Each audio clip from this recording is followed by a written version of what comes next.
Good day and welcome to the channel Little Scroll of Truth. This is the final part of the creation series where we will carry on with Genesis 4. Let's recap what we covered before.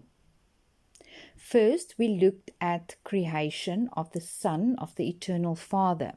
We took a closer look at the creation of heaven, earth, and all the heavenly beings in the kingdom, and the creation of earth in the 7-day creation. Next, we studied the creation of man in God's image and Adam formed from dust.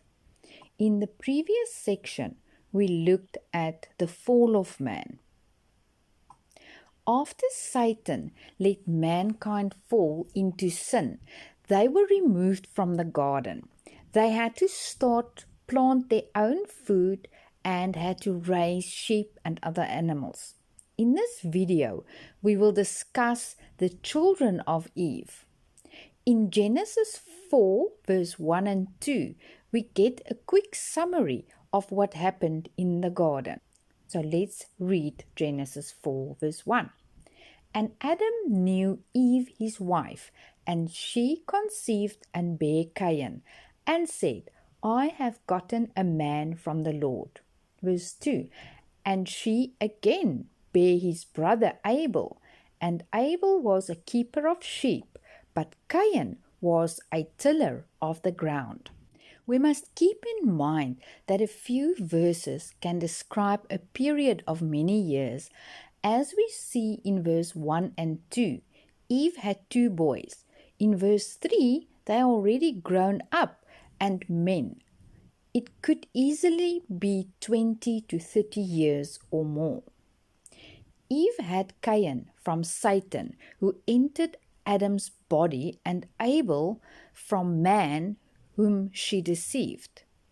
We see confirmation thereof in John 8, verse 44. Ye are of your father the devil, and the lusts of your father you will do. Jesus is talking to those who are false and from the devil. We must understand that these bloodlines which came forth from Eve are physical bloodlines. We cannot say it is spiritual. There were more than one bloodline from the beginning, and there was separation between these bloodlines. It is clear in Genesis 3, verse 15, and I will put enmity between thee and the woman, and between thy seed and her seed. If we look at the meaning of Cain's name, it means spear. We can therefore connect Cain with war and death if you look at his name as a prophetic sign, which is clear if we look at history. In verse 2, we see the birth of the second son of Eve, Abel. These boys were conceived when Eve slept with both men. Therefore they were twins. Abel was a keeper of sheep and looked after animals and was a laborer of the field by planting food. Cain is described as a tiller of the ground. If we look at the real meaning of this, we can take it back to where Satan first created man, H120, from dust, where it says, and there was not a man to till the ground. This refers to Satan not having servants to do his work. From this, we can look at history up until today, what the children of Satan do. They all perform witchcraft. I know this might seem crazy, but think about it. Satan was a deceiver from the beginning. He knew all the secrets of heaven and still do. Evil was the cause of sin and was there from the start of the 7-day creation of this earth. The rebellion of Satan and his followers was the start of Satanism, and it is not a man-made sect. We must see the bigger picture of why we are here and who is here with us, manipulating and deceiving all people on earth, both good and evil. Everything is about light and darkness. Darkness wants to destroy light. We must realize that Satan and the other rebellious fallen ones play a bigger role in this life than we think. Genesis 4 verse 3. And in process of time it came to pass that Cain brought of the fruit of the ground an offering unto the Lord. Verse 4. And Abel he also brought of the firstlings of his flock and of the fat thereof. And the Lord had respect unto Abel and to his offering. In verse 5.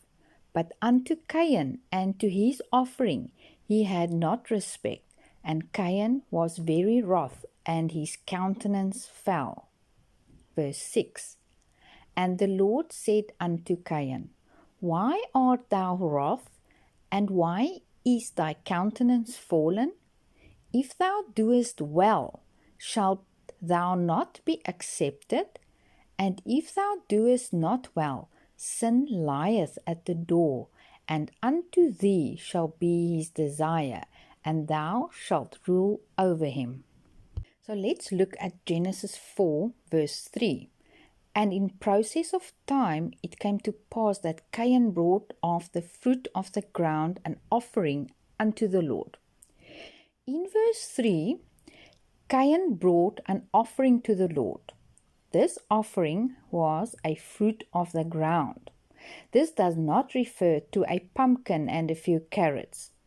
This is referring to his fruit of the ground. Cain came forth from the man made from the ground. Therefore his offspring will be his fruit from the ground. Can you see what is hidden in this verse? Remember in the video about creation of man and Adam, we saw there were others created from dust. From these others created, Cain went and had offspring. He was tilling the ground. To further explain what is going on here, we have to look outside of the Bible. Now that we know Cain was from Satan, we can go and look what information we can find that might have its origin in paganism or even Satanism, as it all links together. Paganism came forth from the descendants of Cain. According to pagan beliefs, there were also a daughter from Eve. Her name was Luluwa, and both the brothers wanted Luluwa as a wife. The answer was to bring offerings, and whoever can give the best offering will receive Luluwa as wife. If we are honest with ourselves, isn't most fights amongst men about a woman? Genesis 4 verse 4, and Abel he also brought of the firstlings of his flock and of the fat thereof. And the Lord had respect unto Abel and to his offering. In the eyes of the Lord, Abel brought an offering that received his respect. Abel received his reward and took Luluwa as his wife. Genesis 4 verse 5. But unto Cain and to his offering he had not respect, and Cain was very wroth, and his countenance fell. And verse 6, and the Lord said unto Cain, Why art thou wroth, and why is thy countenance fallen? And 7, If thou doest well, shalt thou not be accepted? And if thou doest not well, sin lieth at the door, and unto thee shall be his desire, and thou shalt rule over him.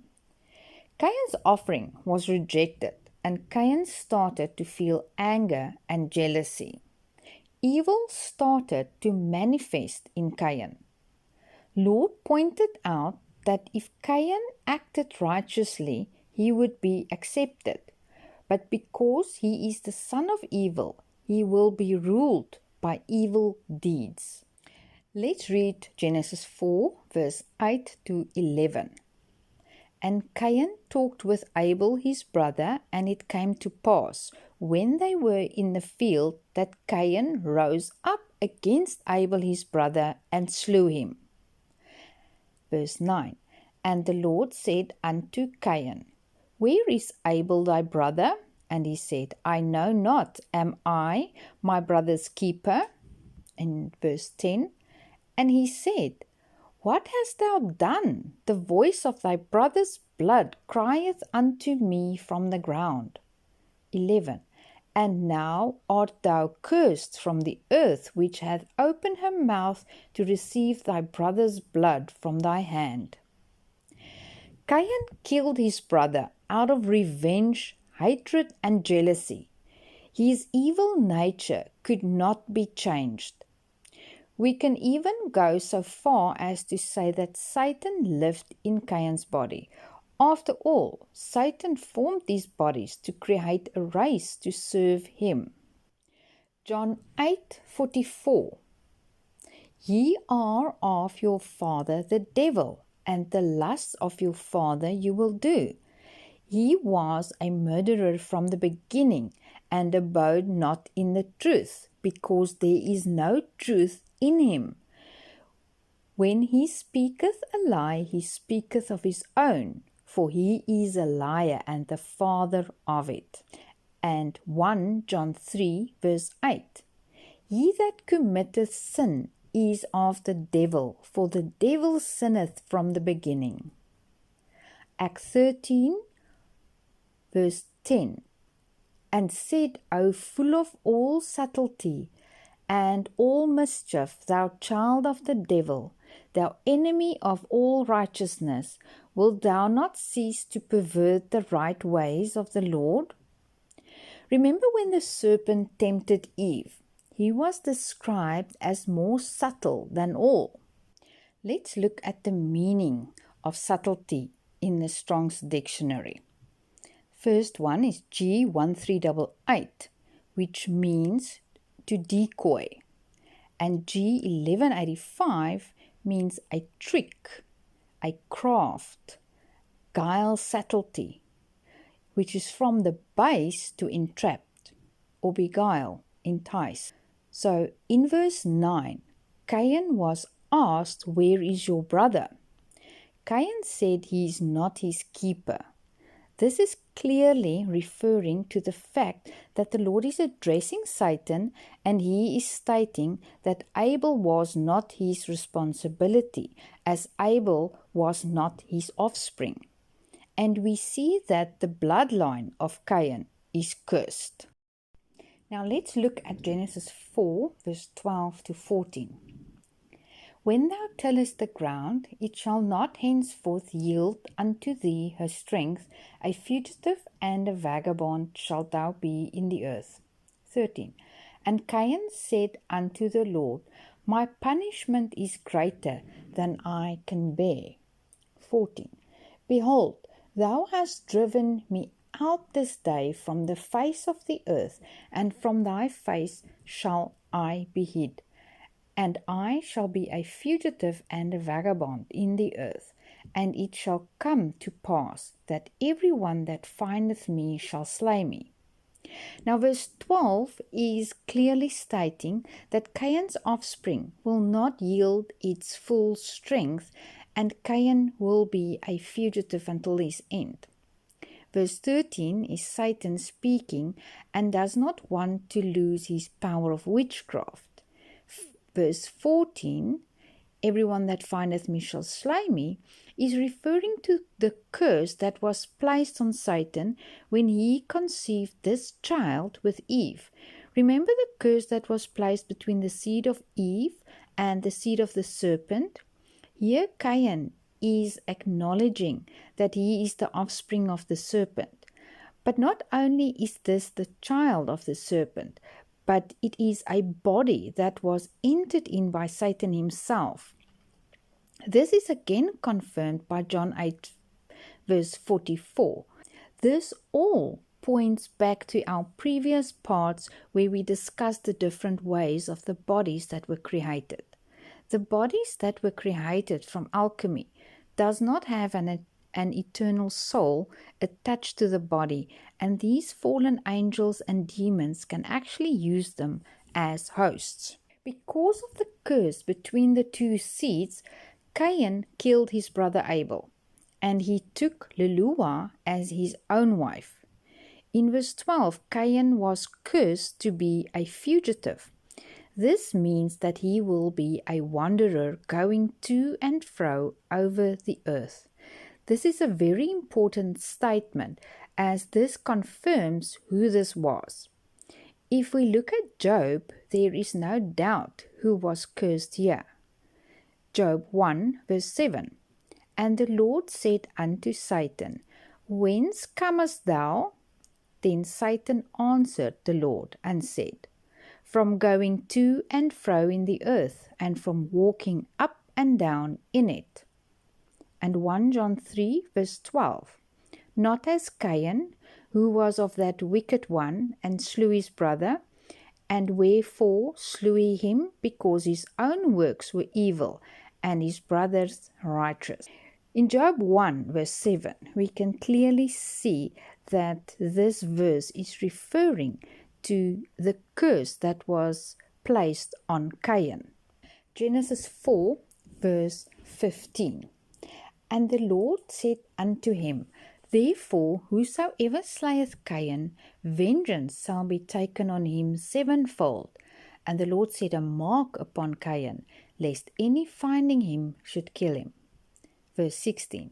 And Cain went out from the presence of the Lord and dwelt in the land of Nod, east of Eden. 17. And Cain knew his wife, and she conceived and bare Enoch.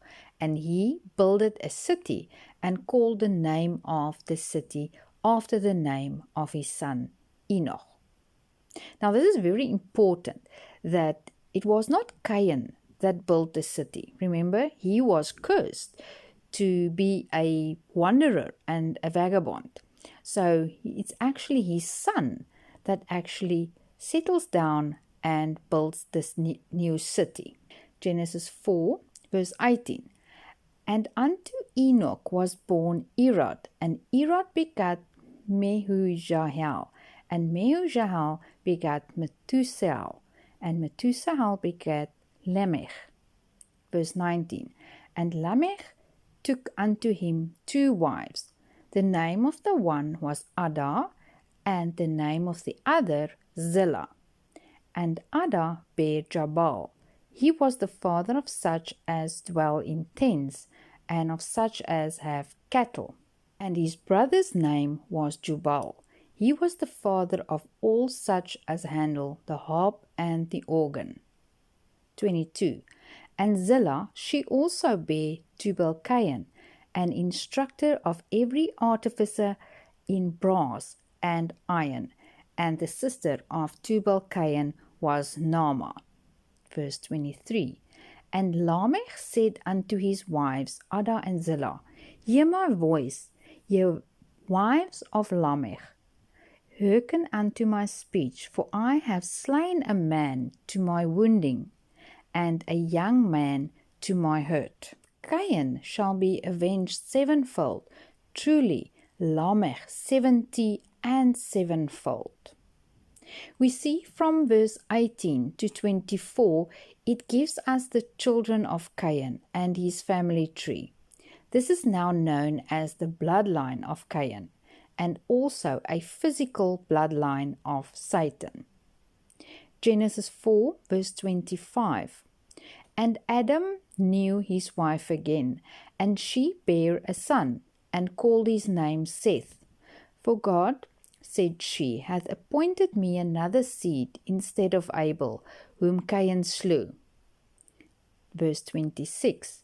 And to Seth, to him also there was born a son, and he called his name Enos. Then began men to call upon the name of the Lord. In verse 25, we read that Eve got another son and named him Seth. It is important to note that this was a replacement for Abel. As man, H376, was now also a fallen man with a body similar to Adam, the Bible also refers to him as Adam now, which is a naked man with a skin.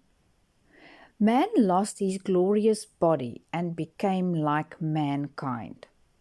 Verse 25 says, "Appointed me another seed." That means another bloodline that is the same as what Abel was. So this Seth is again from the seed of man H376 and not from man H120. And to Seth, the son of Eve, a son is born called Enos. Please keep in mind that all the chapters from Genesis 2 up until Genesis 4:24 was the history of Adam, and Eve was described. Verse 25 to 26 only refers to the other bloodline from Eve. Remember that there was a curse between the seed of Eve and the seed of the serpent. Therefore, this Seth cannot be from the same seed as Cain. Remember the curse that was placed on man, H376, that he will lust after Eve? Well, he did follow her and had another child with her. But now you might wonder what happened with his female that was created for him. Well, this is yet another story for another day that I will reveal much later. There are first much more to look at. This is very complicated in the beginning, but as we progress through these chapters, it will form a story. Please be patient and watch the whole series because everything links together like a puzzle. As we add more videos, we will also start looking deeper into the Bible. The more we read the Bible, the more it comes alive and our eyes will open bit by bit. I truly hope that you can start to see where the story is heading. I can only try my best to put what I know into words. You still have to put in time and research what I say. I do wish that your eyes will be opened so you can start to see this great deception and the lies we were taught through all the ages. For now, this will conclude the creation series, but I will revisit this subject in future again. Remember, as I said in the beginning of this series, these parts are only an overview or introduction of future episodes, where we will tackle certain topics and talk about it in more detail. Hope you enjoyed these so far and am looking forward to introduce the next episode, which will again be a huge revelation and will definitely create a huge stir amongst a lot of Christians. But remember, I truly love my eternal Father and I am only being obedient towards Him. Stay safe and seek the truth and nothing but the truth, because the truth shall set you free.